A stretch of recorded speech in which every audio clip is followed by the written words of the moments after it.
Okay, hello and welcome everybody. Sorry if it's a couple of days late, but a few days ago we had the trailer for Total War Warhammer. If you've not seen it, it is on in the background right now. This is news that I've been waiting for bloody ages. I've been wanting a Warhammer game for God knows how long. I know more about the 40k series more than Warhammer itself because I've come late into the series, if that makes sense. Considering the series has been going for bloody years, anyways, it's been probably 20 years old now, I'd say, or maybe longer than that. Probably longer than that, actually.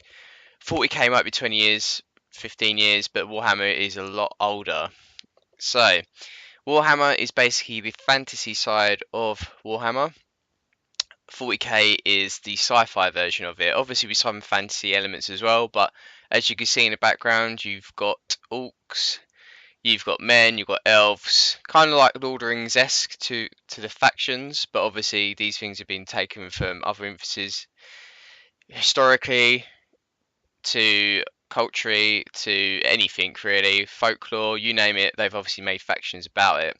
So 40k is extremely different. There's a lot more gunplay in it. There's obviously rifles, machine guns, rocket launchers, tanks, etc. etc. Warhammer has some of the things, as you can see in the background just there. There's cannons, there's muskets. It's more of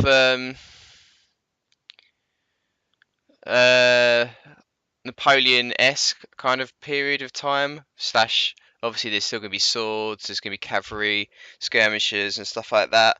But obviously, there's still going to be other things in there. There has been 4 factions which they've obviously announced. We have got the Vampire Counts, which I want to be playing as. They have got Greenskins, which is orcs and goblins. They've got the Empire, which is basically men. So obviously Renaissance, medieval-esque, and we have got the dwarfs, which obviously who never wants to play as dwarfs. If you watch the Hobbit films, just expect it to be armor, cannons, artillery, weird contraptions like what are they called? Zeppelins, stuff like that. So expect that from the dwarfs as well. Vampire counts are going to be the undead. They bring up the ghouls, they bring up zombies, all that kind of stuff. Obviously vampires as well, and motherfucking dragons, bitch. If you didn't want to be a dragon or play as a dragon and then play Skyrim, now you've got this. So we've got undead on the fucking dragon. It's going to be amazing, especially if you watch Game of Thrones. If you like dragons, you like Khaleesi, you like this game. So it's going to be a lot of fun, and I cannot wait for it. There's obviously a few things they're saying it's coming soon. It's not really going to be anything, I'd say, this year. I'd say it's probably most likely going to come out in March of next year, which is going to be pretty good. It's a different team. Obviously, they're going to be still doing historical games like Attila, for example, and the other series, but they obviously have their own separate team for that. Obviously, this Warhammer will have a different team. So these kind of things are going to be coming out probably on a yearly basis now. So we'll probably have a historical game 1 year, a Warhammer another year, and then it would just go in rotation. So it'd be like a 2 or 3 year period of obviously development for the game or game series, which will obviously be now Warhammer. The rights for Warhammer were bought 2 years ago. They obviously hired for that as well. They've kept it hush hush slash hush hush.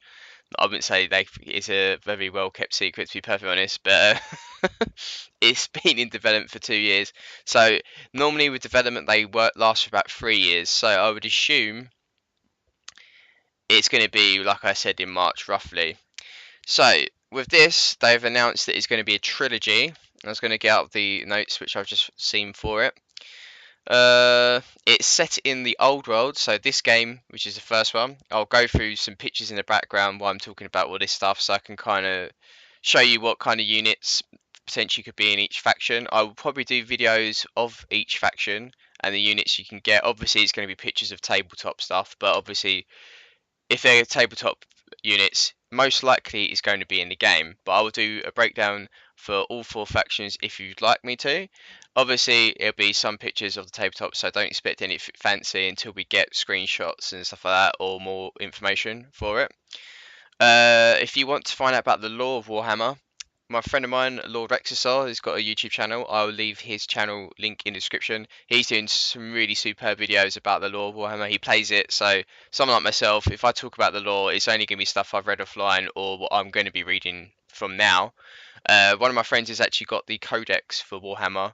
I know more 40k stuff from what I've read and when I've played it myself. There's only Warhammer game I've actually played, tabletop wise, minus PC games like 40k Space Marines, stuff like that. So obviously I'm not well versed in the Warhammer side of it. So if you want to go check out his videos and on his channel, he obviously explains it a lot better than me. He's played the game, so very knowledgeable. So getting back to what I was saying, it's set in the old world. I'll have the pictures in the background. Basically, the first game is going to be set in the old world, which is going to be the Empire, which you can see, the Badlands, which is where the orcs are. Vampire counts, I don't actually know their location, but I assume it could be anywhere. Dwarfs, obviously, in the mountains, which go all the way through the Empire's lands, which is basically modern day Europe. Most of these locations, or the old world, or the whole Warhammer map, actually looks like the real world map. So there's obviously going to be certain locations which will be unlocked throughout the series. They said it's going to be a trilogy, and there's also going to be DLCs, which is Sega fucking. It's going to be fucking DLCs. So these areas of the map will unlock further in, or will be a whole campaign for a different continent, for example, which will have different factions you can play as or play against. Some factions have sub factions as well. So, for instance, the vampire counts, they have obviously undead units, but they also have undead faction, which would be the Tomb Kings. Again, there's a video on Lord Rex's channel explaining that a little bit more. So, if you want to go check that out, and these are obviously all relate to each other, and obviously some of them you'll be able to play via DLC or future games, or you can play against them in battles and so forth. So this is supposedly other information I found out is that there's not going to be any mods for this game. There's going to be no workshop that we know of at this moment. If that changes, obviously I'll keep everyone informed. But from what we know, they probably don't have the rights to do mods via Games Workshop, who obviously have the rights to Warhammer. So Games Workshop has probably said we don't want anything like that because people will just mod in things like Lord of the Rings, other things like that. They don't want to obviously lose anything from the Warhammer franchise as well, so obviously they just want to promote that, not anything else. Obviously, if there was Lord of the Rings mods and stuff like that, Lord of the Rings will ask for the rights for it, and you have to pay loads of money, and then obviously they'll be in trouble as well, Creative Assembly. So I assume these things, and Game of Thrones as well, not Lord of the Rings. So this is the reason why they're probably not going to get that. Obviously, people can still do mods, not via the Steam Workshop, because obviously it's built on the engine which is for Attila. It's a more alliterated version of that, but they call it Total War 3, I think it's called. But it's going to be the Warscape, well, a modulated version of the Warscape engine which we got for Attila and Rome 2. But supposedly this Total War engine, TW3, has been working since Empire, but obviously they've advanced it a hell of a lot. Because look at Empire compared to Attila, obviously they've had to advance it. So supposedly how it works is modular, so you can take bits out and then put it in. So obviously they've advanced stuff and stuff like that. So I think that's roughly about it. This is obviously the news that we've all been waiting for. Personally, I've been waiting for because after 2 months, I've kind of got bored of Attila already. It's pretty much a rehash of what Rome 2 was. It's better graphically, obviously. They've got some better gameplay mechanics as well. There's obviously stuff which I fucking hate, which is instability, immigration, blah blah blah. Climate change, I don't mind. I think that's a reasonable thing. But there's certain things that piss me off of the game, and it's got boring really already. I think it's been saturated with the DLC. It was too quick, and obviously I'm waiting for DLC expansion. So something like this is brought high hopes for me.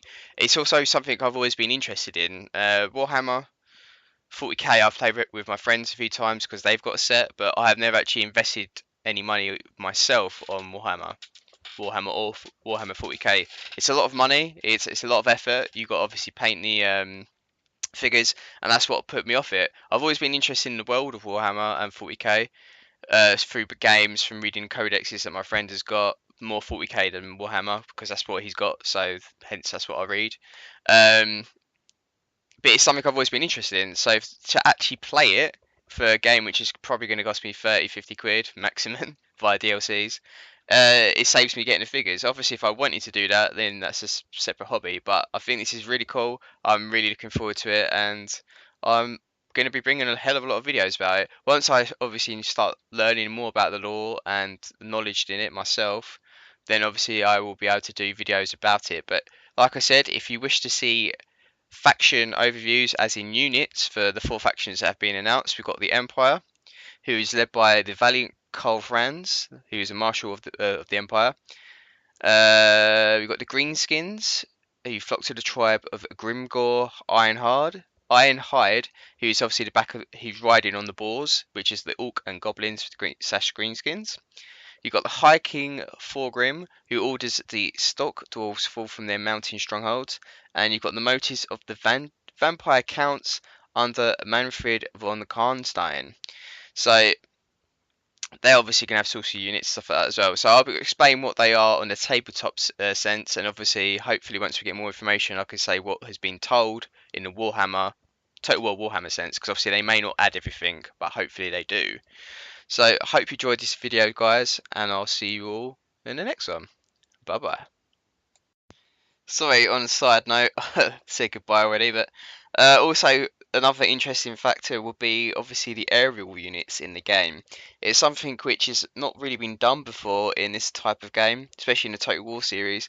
Obviously, there's been dragons, there should be other things in there, but there's 2 elements which is going to be quite interesting how they're actually going to tackle and how it's going to be balanced. You've obviously got aerial units, which would be dragons and other things like griffins, which you see Carl Franz ride on in the trailer, who's obviously the leader of the Empire, and also magic. You also see magic being used in the trailer as well. It'd be interesting to see how it works. From what we've been told, these main 4 leaders for the faction are probably going to be the ones who probably use it. In the tabletop version, you normally get HQ units who get these abilities as well. So it could either be your general for your army, or it could be something like that which you can attach to your army. Maybe an agent, or maybe your king, or whoever the faction main person is, he'll have these abilities. I assume lesser units like necromancers, mages, and stuff like that, potential shamans, could potentially have these magical abilities as well, but